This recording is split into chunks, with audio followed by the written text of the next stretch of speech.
Welcome to the Tabernacle of David Ministries. The objective of our broadcast is to present fresh biblical perspectives on the ministry, relevance, and function of the church in a post-modern world. We are glad to reach, resource, and reform so that you might be ameliorated for our Lord. Enjoy the Word of God.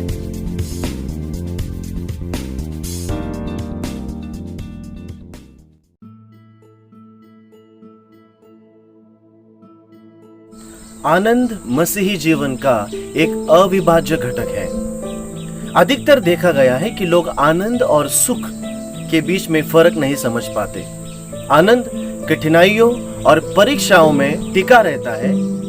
आनंद अर्थपूर्णता और उद्देश्य के साथ जुड़ा रहता है, परंतु खुशी या सुख आपको अंधकार में एवं कठिनाइयों में दिखाई नहीं देंगे।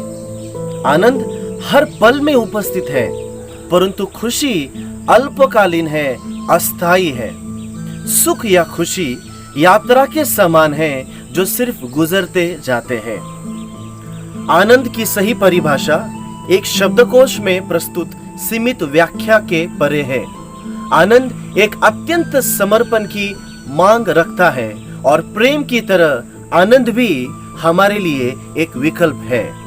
G.K. Chesterton said, "Man is more himself. Man is more man-like when joy is the fundamental thing in him and grief the superficial. Melancholy should be an innocent interlude, a tender and fugitive frame of mind.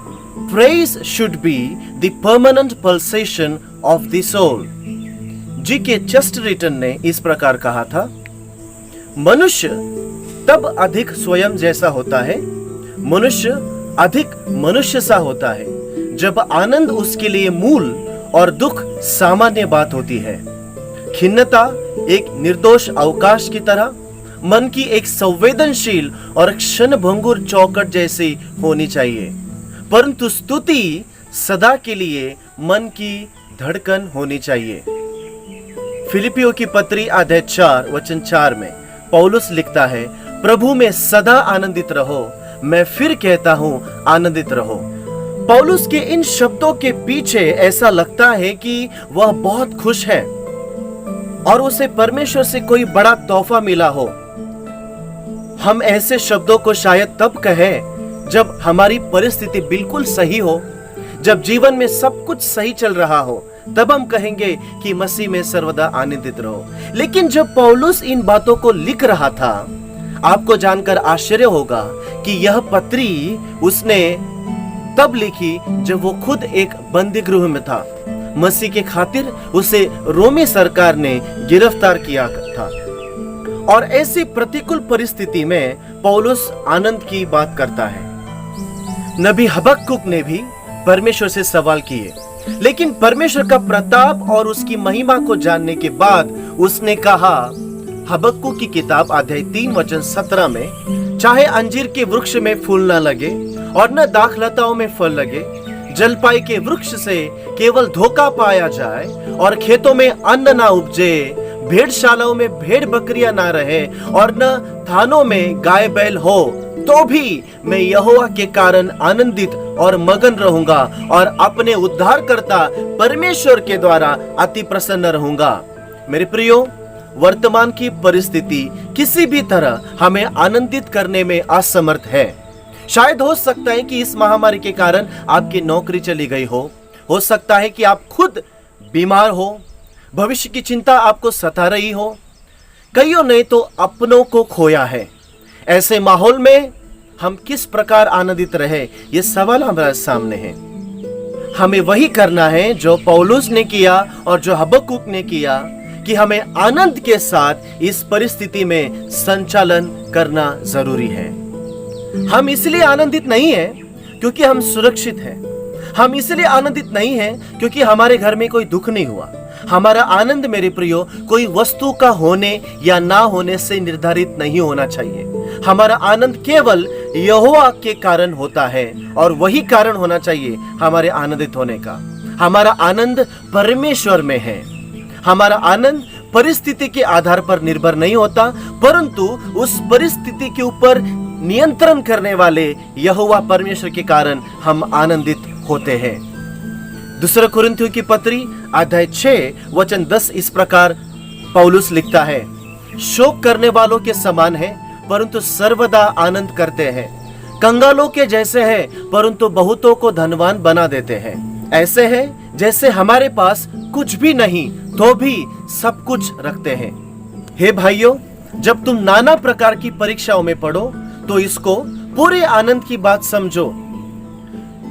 एक सवाल हमारे मन में उठता है, क्यों हमें प्रियो ऐसे कठिन परिस्थिति में आनंद होने के लिए वचन सिखाता है, या ऐसा करने से क्या हासिल हम कर लेंगे? ये सवाल का जवाब मैं इस सत्य घटना के द्वारा देना चाहता हूं। डर्लिन रोज एक जवान विवाहित महिला थी। ये घटना तब की है जब द्वितीय विश्व युद्ध चल रहा था। जिस जगह डर्लिन और उसके पति रशेल सेवकाई कर रहे थे, वहां पर जापानी सेना ने कुछ दिनों के बाद आकर कब्जा कर लिया। उन दोनों को एक दूसरे से अलग कर लिया। डर्लिन एक अत्यंत अविश्वसनीय पीड़ा से होकर गुजरी। जब वो 20 साल की थी तब वह एक आरामदायक जीवन शैली के साथ अमेरिका में पली बढ़ी और बाइबल स्कूल के बाहर आकर उसने सेवकाई का प्रण लिया और विवाह किया और दोनों पति पत्नी सेवकाई के लिए अपनी जवानी में ही निकल पड़े। जब डर्लिन को बंदी बनाया गया तब उस समय उसके चारों ओर लाशों के ढेर और बीमार लोग और जापानी सैनिक जो बहुत ही कठोर और निष्ठुर थे। उस दौरान उसे डेंगू, बुखार, बेरीबरी, मलेरिया, सेरेब्रल मलेरिया, पेचिस, यातना, पागल कुत्तों का काटना और जासूसी जैसे झूठे आरोप, गुंडागर्दी, एकांत कारावास और ऐसे नाना प्रकार की अमानुष दुर्व्यवहार के उसके साथ हुआ। कुछ ही दिनों के बाद उसे खबर मिली कि उसके पति रशेल की मृत्यु हो गई, जहां पे कैंप में वो थे। इन सब के बीच डर्लिन ने अपने आप को परमेश्वर के हवाले किया और कहा, lord, I trust you, I give this back to you, I am still going to rejoice in you, I am still going to follow you.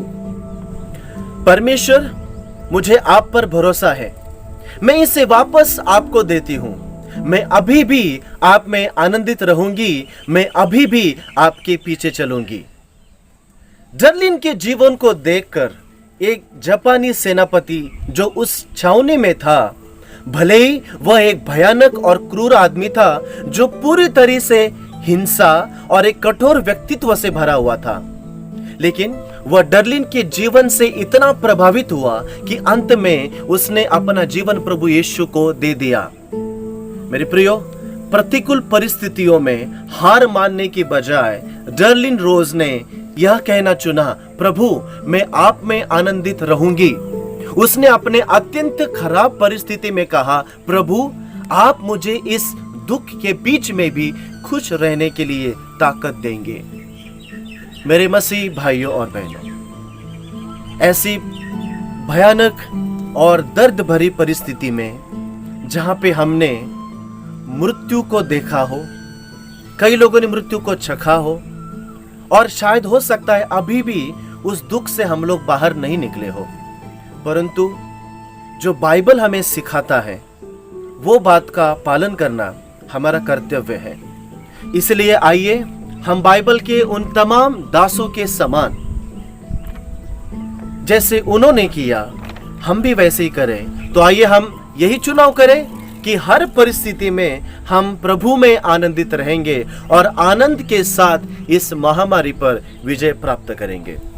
परमेश्वर आप सभी को आशीष दे।